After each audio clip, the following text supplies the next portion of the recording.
tuh doyan sama horor udah dari dulu sih, kayak ada tantangannya sendiri. Dulu sebenarnya pernah nggak pengen main horor lagi gitu, karena kayak ternyata horor tuh susah, kayak my timing dan lain-lain, teriak udah nggak bisa, suaranya berat gitu. Tapi selama tiba-tiba aku ketemu beberapa director, sudah akhirnya menemukan cara menikmatinya, akhirnya kayak udah nikmat aja gitu main di horor.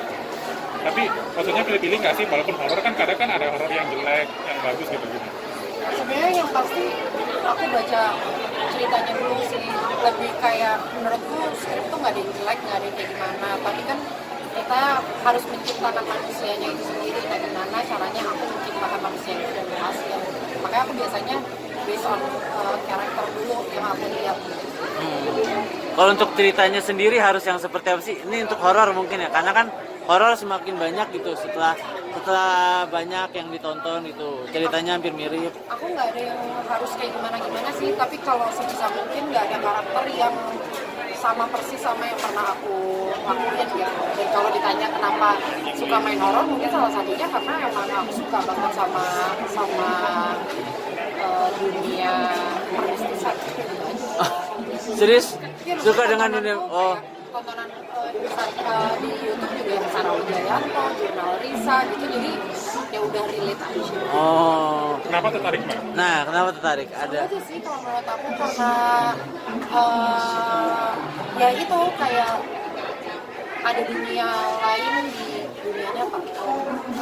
Tapi mempercayainya nggak? Percaya. Selama syuting film horor mungkin memang tantangan terberatnya tuh ketika adegan apa sih mungkin Ketika diminta apa gitu.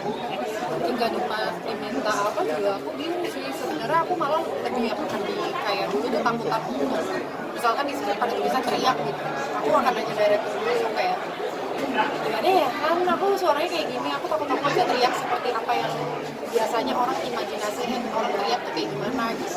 Tapi ternyata aku ngerasa ketika aku ngejalanin magicnya, biarin aja magicnya jalan gitu. Dan kayak kemarin aku sempat di Ivana gitu, ada satu adegan gitu sebenarnya tadinya tuh aku takut mau teriak, aku teriak ya kayak ngalir aja gitu.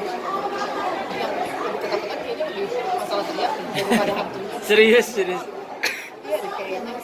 Tapi ada maksudnya sampai akhirnya jadi ketakutan, nggak bisa teriak, ada masalah, ada suatu hal apa gitu sampai akhirnya itu jadi insecure banget ya dalam diri ya. Karena selalu dari dulu tuh aku dibilang suaranya kayak cowok, Oh. terus kayak serak dan lain-lain. Terus aku kayak misalkan kedufan ngedengerin orang teriak gitu tuh kayak makanya itu balik lagi ternyata ya aku ngerasanya kita datang ke set, kita udah jadi karakternya, pas ngelakuin ya tiba-tiba bisa teriak, itu magicnya. Makanya aku bilang kayak biarin aja magicnya jalan. Setelah ngelakuin dan bisa, akhirnya lega kah atau seperti apa? Bangga gua sama gua. Bangga sama diri sendiri. Tapi bangga sama diri sendiri dan nggak mungkin kalau menurut aku kalau nggak dibantu sama energi yang ada di sekitar sih kalau rasanya. Energi yang ada di sekitar